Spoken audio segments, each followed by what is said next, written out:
वाजता 9च्या सुमारास आम्हाला माहिती अशी मिळाली की एका व्यक्तीने एका इसमाने चाकूचे वार करून त्याच्या पत्नीचा खून केलेला आहे आणि बॉडी जी आहे ती ट्रॉमा केअर हॉस्पिटल जोगेश्वरी या ठिकाणी पाठवलेली आहे। याबाबत अधिक आम्ही तपास सुरू केल्यानंतर असं समजून आलं की नितीन दोंडीराम जांभळे नावाचा हा जो इसम आहे याचं कोमल शेलार या मुलीशी 2018 मध्ये कोर्ट मॅरेज पद्धतीने लग्न झालं होतं, परंतु हे लग्न घरच्यांना पसंत नव्हतं। त्यांचं म्हणणं होतं की लग्न हे मोठ्या प्रमाणावर आणि सर्व नातेवाईकांना बोलून करायचं आहे, त्यासाठी ते लग्न काही कारणाने होऊ शकलं नाही।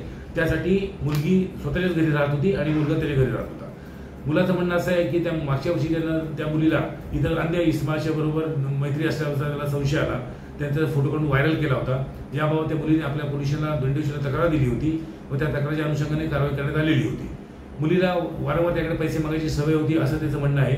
परवा रात्री त्या मुलीने त्याला फोन करून सांगितलं की मला काही पैसे गरज आहे, तुम्हाला उद्या भेट मारा म्हणून। मुलाला खूप राग आला होता त्याला, पण काल संध्याकाळी तो त्याला भेटायला त्याच्या मित्राच्या रूमवरती बोलवलं। तिथं गप्पा मारत असताना ती बेसावत असताना अचानक सुरीने तिचे वार करून तिची हत्या देण्यात केली। आम्ही आरोपीला 2 तासामध्ये ताब्यात घेतलेला आहे। पुढचे इन्व्हेस्टिगेशन चालू आहे।